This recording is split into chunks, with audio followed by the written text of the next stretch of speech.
Hey guys, Station X here, and today we're going to be taking a look at some original Xbox games, but not just any original Xbox games. These are ones specifically based off of movies or TV show franchises. Now, this was kind of, this has always been a thing since video games have been around. There's always been, video games based off of, just TVs and TV shows in general, but I don't think they really got, super prominence until I want to say the 6th generation. I feel like that's when you see a lot, a lot of those kinds of video games, because you would definitely get them a decent amount before, but I just feel like for whatever reason, maybe it's because of the PS2 specifically, but that generation had so many. But with that being said, we're going to just take a look at a couple here out of the large list of them, with starting off with everyone's favorite Shrek. This is the Shrek video game, and as far as I am aware, this is not really, I don't think this is based off the movie per se, but yeah, sometimes they'll do games where it's just strictly going by the story of the movie or show in some cases, and sometimes it's its own original experience, as some of these will be here as well. It also says all new environments plus new characters designed by Todd McFarlane, which is a pretty famous name if you don't know who that is. But yeah, Shrek on the original Xbox. Buffy the Vampire Slayer. Now, this was a very, very popular TV show back in the day, which, I wasn't necessarily old enough to watch it at the time, so I wasn't, I don't know too much about it, but I have definitely heard a lot about it, and it was a very good show. And, while I think it's funny, too, because this is kind of capitalizing on popularity of vampires before stuff like Twilight came out, so that was kind of funny. Just proving that vampires was a lot cooler back then, I guess. And as you can see here, it actually has a free Buffy the Vampire Slayer trading card, which I do have here. It's kind of funny.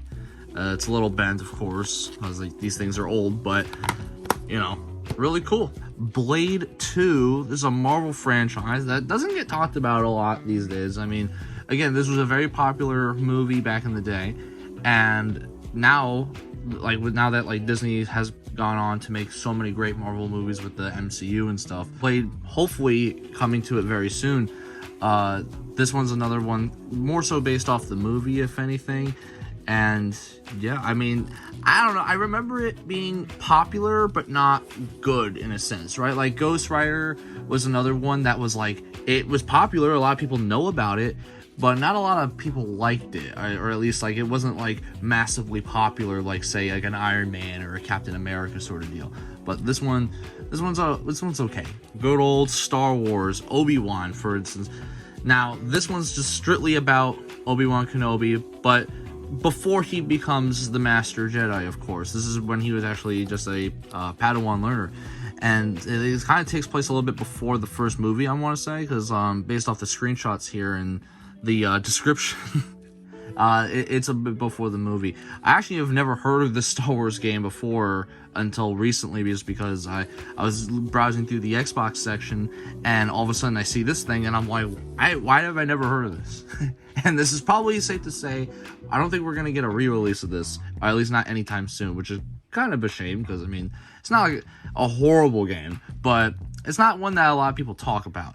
But yeah, this one, it definitely does follow the story of the movies, for sure. And going to another LucasArts film, we have Indiana Jones and the Emperor's Tomb. Now, it's not actually based off of any movie, it's actually its own original story, which has some mixed reviews. Again, I think it's okay. It's not a horrible experience, but if you want some Indiana Jones kind of story content, whatever, original story content at least, then this is an okay time. I think it's pretty cool, and especially since this is kind of before the days of Uncharted too, so it's Uncharted I feel really is Indiana Jones, but not using the likeness, right? Next up, we have Lord of the Rings Fellowship of the Ring. And I'm going to be so real right now, I am not a huge fan of Lord of the Rings. I just kind of picked it up because, to kind of fill out the Xbox collection. But there's quite a few Lord of the Rings games, and especially on Xbox 360, there's quite a few of them as well.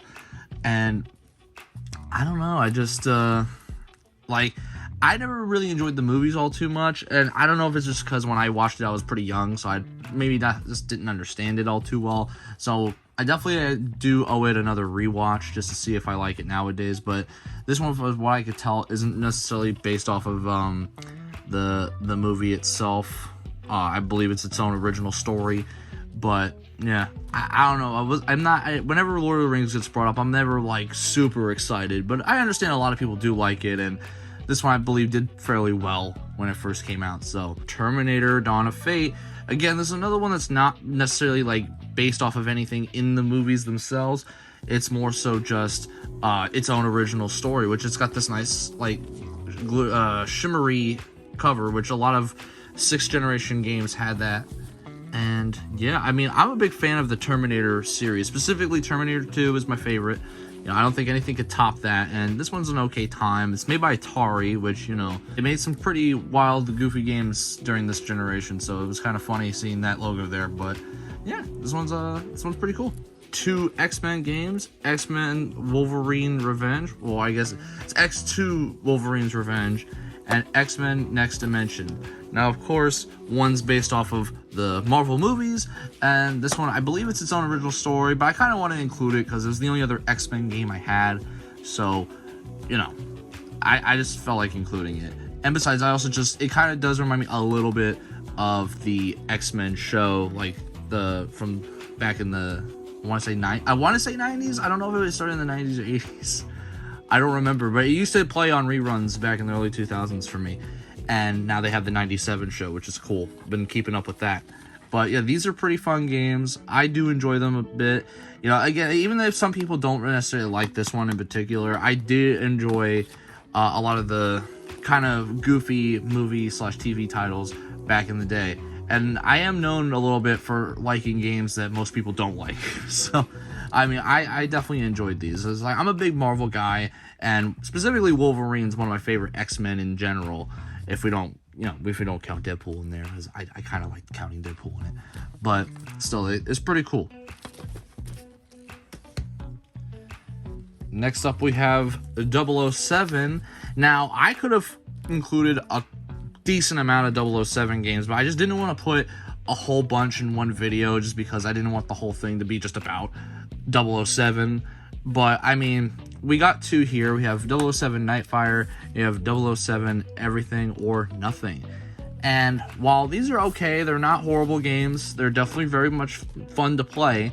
I just don't think they're better than the N64 games. Just something about that N64 game, GoldenEye 007, was just really, really good to me. And, I mean, it definitely does look better than the N64 game, I'll tell you that much, but you know, it's an okay time. If you like the series, you'll definitely like the game. So, I mean, I don't think this is based off of any movies, I'm pretty sure, because I don't watch too many James Bond movies or anything like that. It's not something that I'm into, but I do like the games. I think the games are a lot of fun. Last but certainly not least, we have American Chopper 1 and American Chopper 2 Full Throttle. And I'm going to be so real right now. Like, the only reason, other than the fact that I'm trying to complete the original Xbox collection, but the only reason why I bought these 2 games in particular is because of the fact that my dad is a huge, huge fan of this show. He still watches it to this day because he's a big fan of motorcycles. Just something about him, just, you know, it's a big hobby of his. And, you know, I just thought it'd be nice to, like, kind of get that, kind of, you know, be like, hey, this is something that, you know, both me and him enjoy watching the show together. So it's like kind of like a nice, like, bonding thing. But yeah, I mean, the game itself is like, okay, you know, again, it's not like crazy, it's not like a 10 out of 10 masterpiece classic, right? But like, you know, it's just stupid fun. And at the end of the day, that's what video games are about. You know, they're about, you know, escaping reality a bit. And as long as you're enjoying it, whether it's like a 10 out of 10 Shakespearean novel, or if it's just some goofy game that you play for 10 minutes, as long as you're enjoying yourself, it honestly kind of doesn't matter. But that concludes today's video. Let me know what you guys think about the original Xbox pile here in the comments down below. And let me know what your favorite movie/TV show tie-in game is in the comments down below. I'm very curious about it because, I mean, for me, I would say, I mean, out of this pile, I do very much enjoy the X-Men games. but I'm very curious about your opinions in the comments below. And as always, if you enjoyed the video, want to support the channel even further, a like and subscribe always helps out. I've been Station X, and I hope you guys have a wonderful day. Baby, you give me ice and fire. You're giving me wind and